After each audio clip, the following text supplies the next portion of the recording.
What is going on, guys? We're back on the video today, and of course, today isn't exactly free agency, but it's pretty damn close. Usually, the deals do end up coming true, and we're here to talk a little bit about them. We have some pretty damn big ones. We know that the free agency market over the last good, 3 to 5 years has been insanely overvalued, but at the same time, it is a free market, so of course, gonna have to pay that money if you want to get these guys. It's kind of crazy how that works, but I mean, it makes sense. The Redskins, kind of with a huge one. Obviously, once again, nothing's set in stone, but good old Landon Collins, a guy that I expected to potentially sign with the Packers. They're prepared to give him a 6-year deal worth $84 million. Of course, 6 years is quite a bit of time, but obviously, with Landon's age of 25 years, and he's kind of coming off of a birthday, that's not that bad. 31 years, obviously near the end of his, we don't know the money, but near the end of that contract, they're probably gonna, I would assume, not have to pay him that much. So when he's 29, 30, they can obviously get rid of him if he hasn't played up to par. The Redskins, just like Madden, overpaying players, but Landon was one of the big names in the market for safety. Then you have the Lions with a not a surprising one, but I was kind of surprised that he would be one of their names. Well, not really one of their names, but a guy that would actually decide to go to the Lions. Trey Flowers, of course, pass rush-wise. Ezekiel Ansah, I mean, he had like a season. At one point he was kind of dominant, and it was like literally 1 point. It was not very long for sure. It was like 1 to 2 seasons, really fallen off lately. Obviously, injury has become a problem for him, which honestly, I'd kind of like to see maybe the Packers give him a prove-it deal. I don't think he's played well enough to really warrant one of those huge contracts. Like, we don't know the money yet for Trey Flowers, but oh boy, it's going to be a lot. It's going to at least be 80 plus. It's going to be quite a bit. I really don't like that all these good pass rushers are coming to the NFC North. The Rodgers and the Packers are the deal with Khalil Mack. They're the deal with Trey Flowers. The Vikings, they got Danielle Hunter. They got Everson Griffin. I think Everson Griffin's still there. I don't know. There was a huge thing last season. It was kind of wild. A little bit of a smaller one. Eagles sign, or about to sign, Malik Jackson. Obviously, we have to wait a few days to a 3-year, $30 million deal. He's been getting those 10-plus year, 3 years for a while now. Doesn't surprise us one bit. Hasn't really produced ever since going to the Jags, but obviously in this market, lots of guys are going to get paid, especially the defensive tackles. What else we have? The Vikings aren't going to keep Andrew Sendejo, who's actually kind of underrated, can't lie. He could be a nice steal. Not like a Weddle. I would say, honestly, him and Weddle are very similar at this point in Weddle's career. The Raiders plan to sign Trent Brown. Apparently, when Khalil Mack goes, they're flying around with the money. The owner must have pumped some money in or something, because they said we couldn't afford Khalil Mack, and now, of course, they can afford everyone. They got Antonio Brown. They're going to get Trent Brown, of course. A 4-year, $66 million deal. Honestly, comparing it to the offensive lineman market, that's actually not even crazy. It's crazy money, but at least Trent Brown is kind of good, so they got that going for him. I can see why the Patriots didn't keep him. It's quite a bit of money, and obviously we know the Patriots, they like to draft and just develop their guys. They take guys across the board in the draft, and they just turn them into stars, which is I mean, you got to give credit to the Patriots. They're insane. The Lions, they're trying to become the Patriots, which, hell, as much as people are joking around about that, is that such a bad thing? Of course, also, Justin Coleman looking to come over to the Lions. I don't think anyone's going to top that deal. Basically $10 million per year, which is crazy. Obviously, he's known Matt Patricia, so it makes sense for that one at least. Trey Flowers, I want to see this deal. I really want to.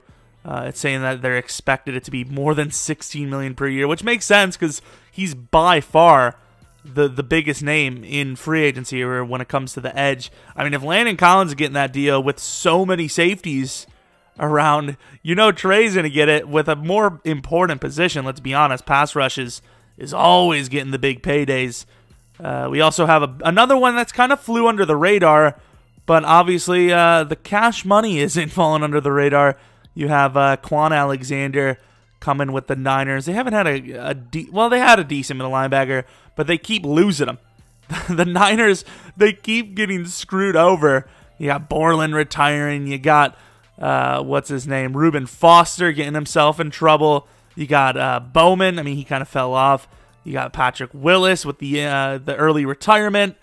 Now you have Quan Alexander, a guy that's kind of fast, a little bit more raw, but definitely a guy that was under the radar. I was hoping he would have fell under the radar with other teams, and maybe the Packers would have said, hey, we haven't had a decent, somewhat proven linebacker to work with. Maybe we'll go for him. But hey, that's not going to happen here, as they're expected to sign him for a 4-year deal worth about $80 million, which is quite crazy for a guy that, once again, obviously no player is really under the radar. But to the fans, there's a couple of guys that obviously fall in that category. You also have the Lions trying to take Danny Amendola. I think it's like a $6 million deal, 1 year, not 6 year. That's definitely worth it for his value. But that's not even that bad. It's like a $4.5 million deal, which can get up to $6 million if he hits the incentives, which really isn't even his fault. He usually kind of gets underutilized for the teams he joins. Then you also have another name that obviously a lot of people have been kind of paying attention to. Kind of fell out of the media a little bit, especially because of Antonio Brown. But Le'Veon Bell, obviously, we don't know where he's going to go, but you're assuming a team with a lot of cap space. The Raiders have emerged as one of the teams that could pick him up. He could rejoin with Antonio Brown, which those two guys are kind of known to take teams down on their own. It'd be interesting to see. That'd be kind of crazy, though. I wonder how Big Ben would feel about that, just the Raiders stealing his weapons away.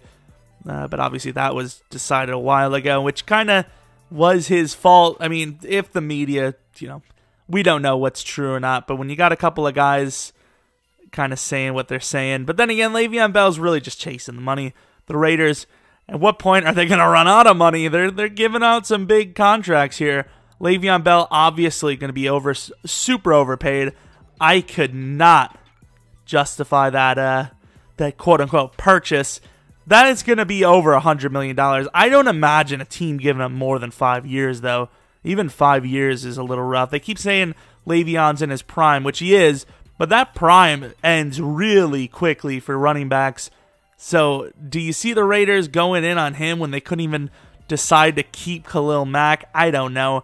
I can't tell if keep coming back to Khalil Mack because he's a huge name, but was it ever really about the money, or was it the draft picks? Were they seeing those draft picks overvaluing it? I mean, because in fairness, you're like, okay, do we pay one pass rusher who's really good, or do we get a bunch of draft picks when we're rebuilding? It's really like everything was like, make the good decision or overpay. Well, not overpay, but pay the hell out of a guy that it's not going to make that much of a difference because we kind of suck, So, I don't know. I think the Raiders, in my opinion, as long as they don't pay Bell, I think they'll be in a good spot. I think paying Bell is going to be a huge mistake for most teams that decide to do it, unless somehow you can convince him to not completely break the bank, which at this point he held out way too long, is leaving the Steelers, which is a really good situation for him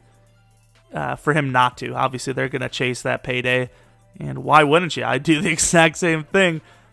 But obviously, it kind of sucks we have to wait 2 days. So when 2 days from now, when you see the names start to fall, you'll probably see some videos. I don't want to just completely saturate the channel with videos about this, but we'll see. Also, the Redskins, potential CJ Mosley.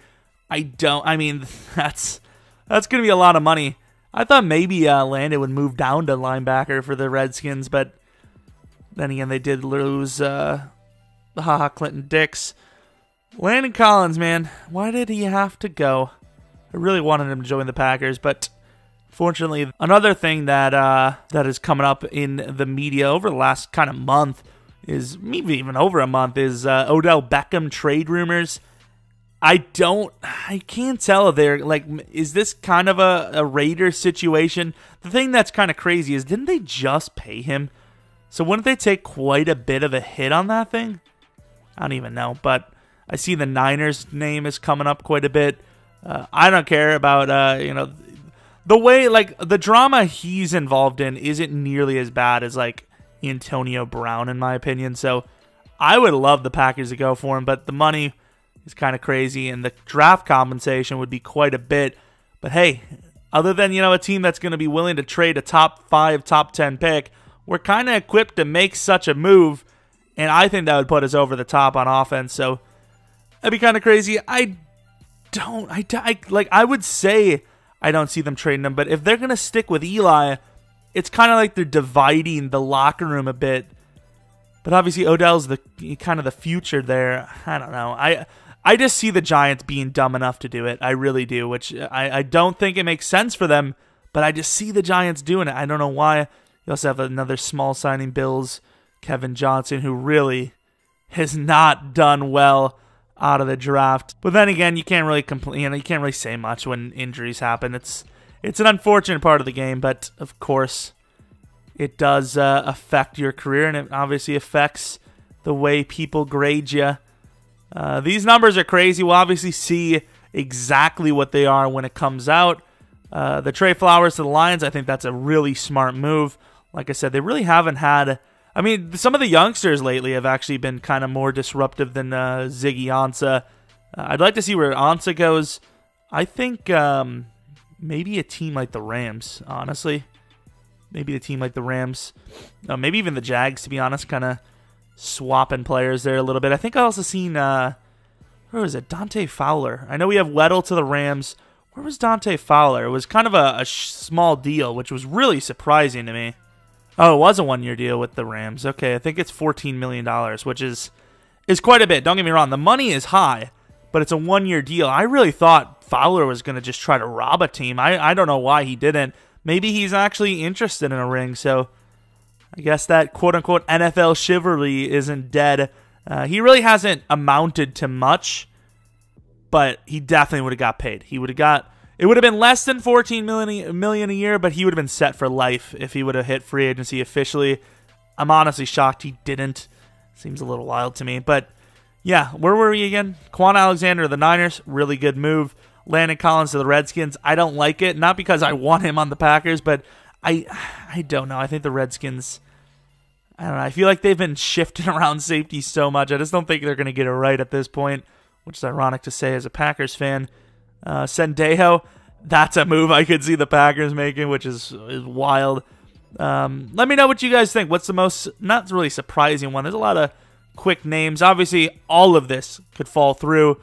None of the guys could go where they're expected, but obviously when the money is as high as we're seeing it right now, there's a damn good chance that's going to happen. Also, just respect between the team and the agents. I would assume they're kind of, it's not locked in, but it's like, okay, yeah, we're reporting this. So it's happening, even if someone gives us a slightly better deal. But we'll see in 2 days. I'll see you guys in 2 days. Not really, I upload every damn day. Hope you guys enjoyed the video. Check out the Bears video later today. Actually, it might have already come out. I don't even remember. But anyways, hope you guys enjoyed. Hope you guys come back for next video. But until next video, see